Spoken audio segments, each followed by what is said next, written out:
Coach, good afternoon. Just a couple of weeks to go, and then this season's all said and done. So, what is the plan moving forward here? I know you've got a couple of road games coming up tomorrow night and Friday. Back home for the final home game on Sunday, and then you hit the road for the last couple of weeks of the season. Still looking at making any kind of roster moves, or are we set with what we've got now and just looking towards getting a few more wins before the season's done? Yeah, we got Kyle and the defenseman, and we got Vazano as well, the goaltender, who both played on the weekend. And this week we brought in the leading scorer from Clarkson, and he's a good kid. He looks good in practice. He's very fast. He's got a great shot, and I think he's going to do well in the league. So we'll see how he does. But we're trying to add players. We still need another forward, so I'll be looking at that today when I go back to the locker room and just try and contact another forward, maybe a D1 collegiate player to bring in for the last couple of weeks. So how much? Obviously, part of your gig is, I imagine, a good chunk of your day is looking at different players or being contacted by other teams on players that you currently have on the roster. Are we looking at guys just to get you to the end of this season or beyond, or both? Yeah, I think both. I think, we need help for the rest of this year, and we're looking at these kids for next year. And, like our team, the players have been here all year are trying out for a spot next year. These kids are doing the same. So we're trying to evaluate and, get some wins as well and do a little bit of both. Well, first, I think maybe I have to correct you. I'm not sure yet. But go right ahead. You've been on vacation. I've been out of the loop for a couple of days. Yeah, a little sleepy, but I think you said games tomorrow and Friday. And the games are Friday and Saturday, correct. Right? Yeah, that's what I thought. So then our calendar is wrong. Okay, well, then there's no shock there. But it's Friday and Saturday on the road. You're back in town Sunday. This is the final home game of the season.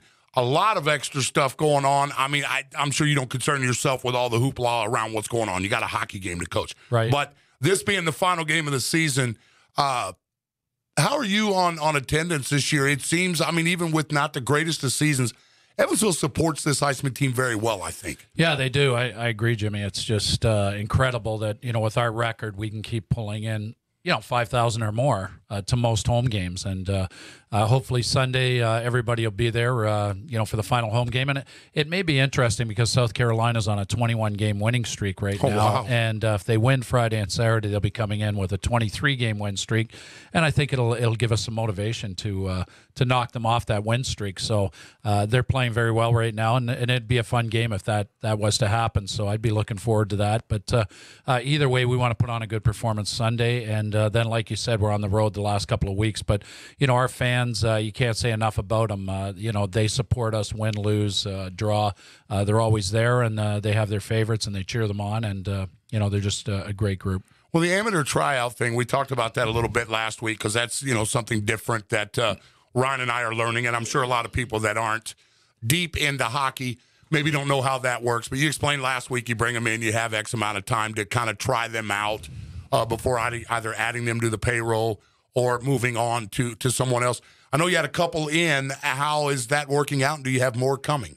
Yeah, we're only allowed to use 2 amateur tryouts at a time.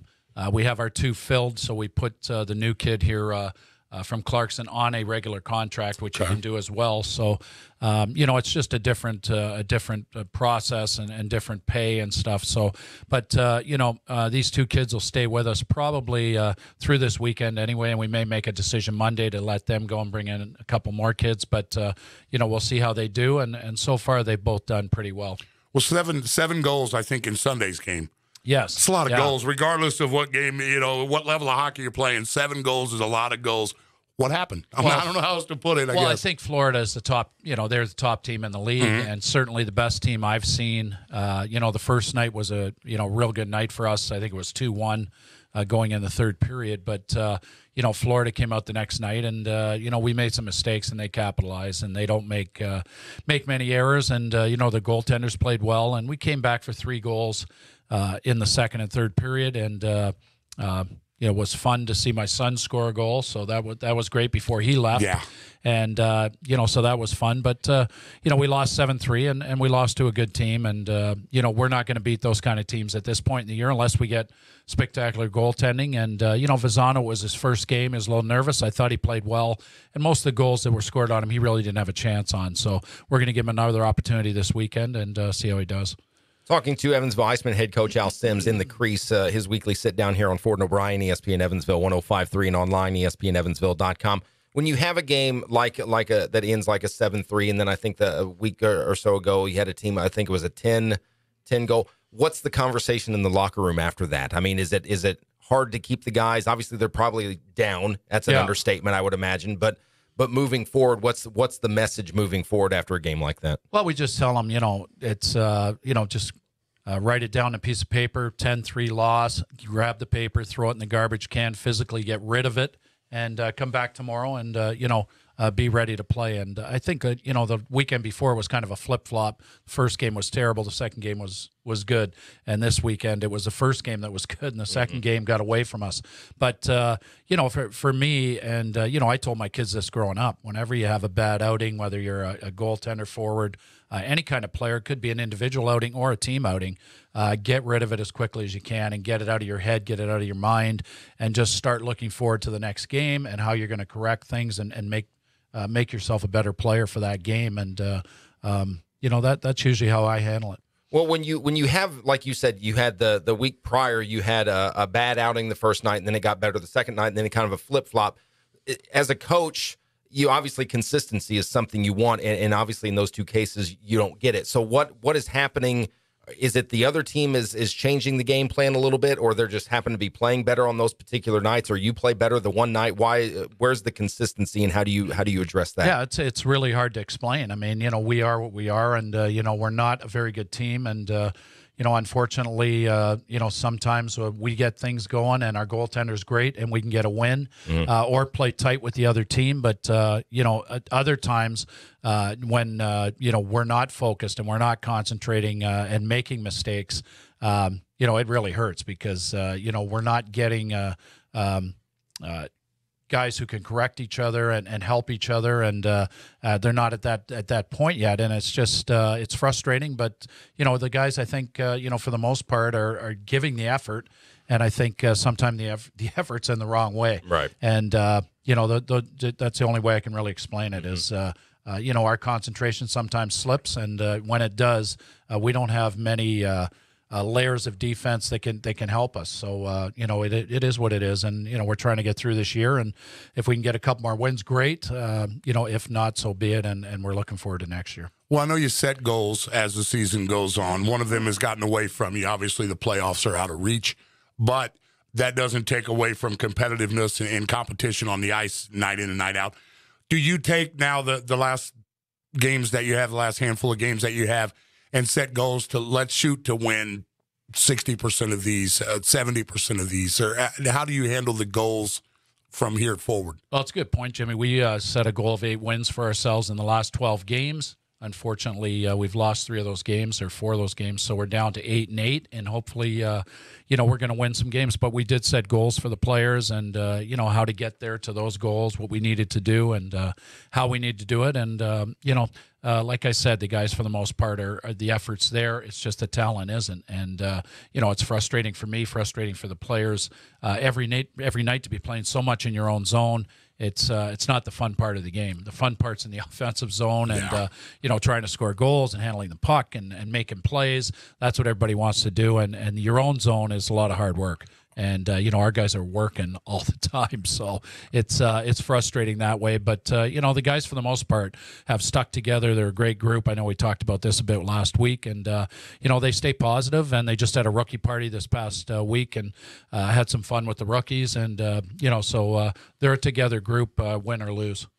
Talking to Evansville IceMen head coach Al Sims in the Crease weekly segment here on ESPN Evansville 105.3 online, ESPNEvansville.com. You mentioned your son Jordan, who played for you last week and now is going back, and we had talked about that a week or two ago. Right. The team back to Peoria, if I'm not mistaken, and they're in the hunt for they're in the playoffs, correct? Right. Yeah, they finished first, and they've got a great shot at a championship. So yeah, I was going to say just some quick thoughts on their shot at maybe bringing home a championship in that league. I don't know how much you get a chance to actually pay attention. Obviously, you got your own thing going here.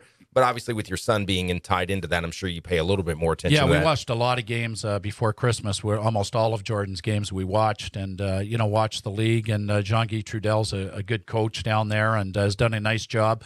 And Jean-Guy's worked with us and helped us with players this year. So has Huntsville.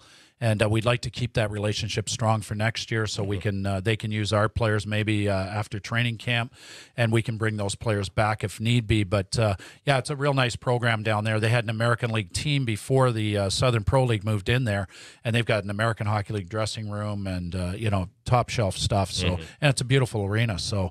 It's really a neat thing, and Jordan wanted to go back and help his team. That really is his team that he played with this year, and he wants to go back. And I know I saw 2 or 3 other players went back to Peoria that had played with them earlier this year, so they should be very strong going into the playoffs, and should have a good shot at winning it. Well, it's certainly something we'll keep an eye on here locally too, as we'd certainly love to see Jordan be able to win a championship with Peoria. Maybe one of these days he can come back here and win one with the IceMen too. Go. That would be nice. Well, the old man's got a couple, so right. He's got. You've been there before. You know how to make it work. Right. We'll compare rings. That's Evansville IceMen head coach Al Sims for his weekly sit down in the Crease. Coach, always a good time. Best of luck this weekend, and again, the final home game coming up Sunday inside the Ford Center. If you've not been yet this year, do yourself a favor and make a point to get to the Evansville IceMen game, because they are fun to watch. And as we mentioned there earlier on, despite the way the season has gone, the support for this team has been as good as it's been since the day one that it started. So tickets are available at the Ford Center box office. You can get them online at Ticketmaster.com as well. Thanks as always, Coach. Appreciate it. Thanks, guys.